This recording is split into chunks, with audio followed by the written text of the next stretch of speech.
Olá a todos, eu sou Denise Fincato e venho conversar com vocês hoje sobre o uso de aplicativos no trabalho em regime de home office e os riscos que isso pode oferecer ao empregador. Em primeiro lugar, é importante localizarmos o assunto, nós estamos dentro do grande tema teletrabalho, e para alguns isso pode soar muito automático, não é? Teletrabalho não tem controle de horário. Não é de todo errado, né? Mas no momento em que o legislador inseriu essa previsão na CLT, de que o teletrabalho não tem controle de horário, ele pensou no teletrabalho clássico, aquele onde a gente não remunera o trabalhador, por exemplo, pelas horas que ele ficou à disposição do seu empregador, mas sim pela sua produtividade, pelos projetos que entregou, pelas metas que atingiu, pelas tarefas que terminou. Nós tivemos esse embate, esse primeiro desconforto com o isolamento social, advindo da pandemia, e a necessidade do trabalho em casa, né, do home office. O home office trouxe uma necessidade de rápida acomodação da legislação através de uma norma transitória, que foi a medida provisória 927, que, por sinal, já perdeu vigor. Mas essa medida provisória acendeu o alerta, especialmente do mundo jurídico, porque ela trouxe uma regra que dizia o seguinte: olha, o tempo no uso de aplicativos não será considerado tempo de serviço para nenhum efeito, nem para horas extras, nem para sobreaviso, para nada. Isso fez com que, na época, já se discutisse a constitucionalidade dessa medida provisória, não é? E, enfim, todas as questões práticas daí advindas, especialmente a construção de passivos trabalhistas dos empregadores. Foi um período de acomodações, muitos tiveram que aprender a lidar, não é, com diversos aplicativos e etc., para conseguirem se manter trabalhando e se comunicar com seus empregadores. Enfim, algumas situações assim de parcimônia, sim, me parece que devem ser dadas. Mas a questão técnica precisa ser muito observada, porque a responsabilidade pelo bem-estar do trabalhador, especialmente em decorrência da prestação de serviços, é do empregador.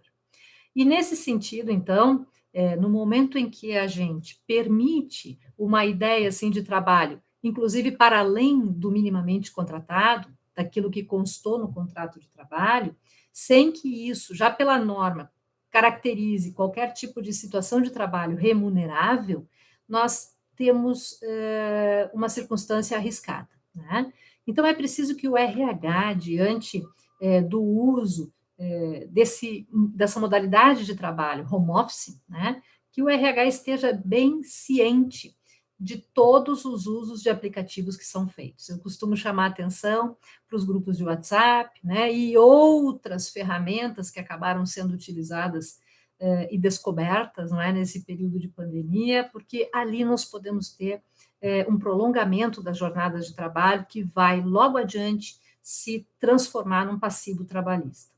Então, é muito importante, assim, também para efeitos de administração do passivo trabalhista, mas notoriamente para a gestão da saúde dos seus trabalhadores, que o RH esteja atento ao que se faz e como se faz nesse regime remoto. Nós começamos a falar, como nunca, em hiperconexão e burnout, né? A hiperconexão derivada dessa impossibilidade de quebrar o link ao término da jornada de trabalho, porque quando existe uma jornada de trabalho e ela é cobrada, ela é monitorada, também não há que se falar em não controle, não há que se falar no favor legal, aquele do artigo 62, inciso 3 da CLT.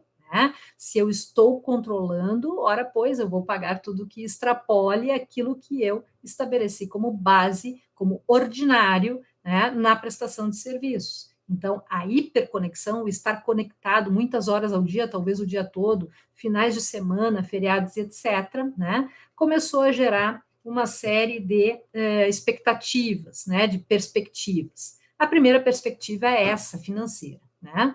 Havendo possibilidade de demonstrar que o sujeito trabalhava, além de 8 horas diárias, além de 44 horas semanais, sim, começamos a falar num acumulado de horas extraordinárias, noturnas e até mesmo em situações outras como sobreavisos.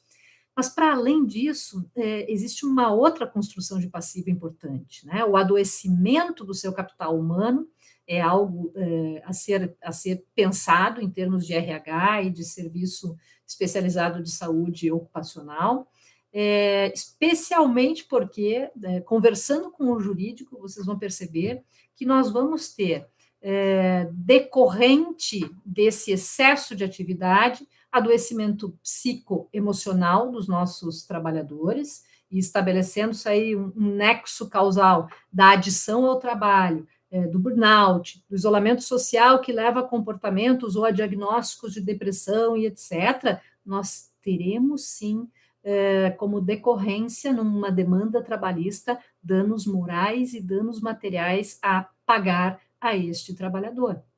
Da mesma maneira, e prestem atenção nessa figura, se nós operarmos dessa maneira e com isso lesionarmos projetos de vida, vida social, a gente chama de vida de relação, não é?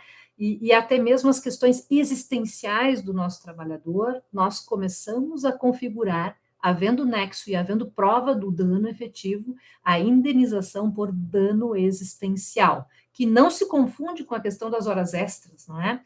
Que não se confunde com adoecimento e, portanto, pode ser somado. Vejam que grande passivo nós estamos construindo a partir do momento que admitimos esta hiperconexão e que não protegemos aquilo que a Europa já chama de direito à desconexão. A França já regrou em 2016, a Itália em 2017, a Espanha em 2018, o Brasil ainda não regrou, mas não precisa regrar, porque o direito à desconexão protege coisas muito básicas e que estão no nosso, na nossa Constituição como direitos fundamentais, o direito à saúde, o direito ao lazer, o direito à privacidade, não é? Então, esse cenário mesclado de trabalho e vida privada, essa confusão nas ferramentas de prestação de serviço, que ao mesmo tempo são ferramentas de entretenimento ou de comunicação familiar, faz com que o RH precise redobrar o quê?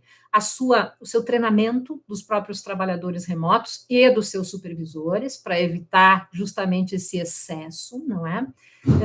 O conhecimento de parte das equipes gestoras acerca de um prazo médio de duração de cada tarefa que é repassada, elas não podem, né, ser pressupostas como factíveis em 2 horas e durar 8, na verdade, né?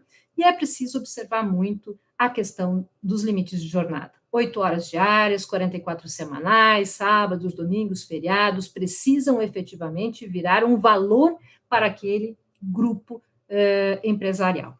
Com isso, então, o RH contribui para o uso saudável e sustentável desta modalidade de trabalho, que é o teletrabalho, seja ele em regime home office ou outro, né, móvel, nômade, etc., o que é nada mais do que uma tendência. Não se discute mais que boa parte das empresas, passado o período pandêmico, vão sim utilizar do teletrabalho. Então, agora é momento de reflexão e aprendizado. Olho vivo no uso dos aplicativos, olho vivo na hiperconexão dos trabalhadores, vamos atuar de maneira precaucional, evitando prejuízos maiores à nossa empresa. Ok? Um abraço e até mais.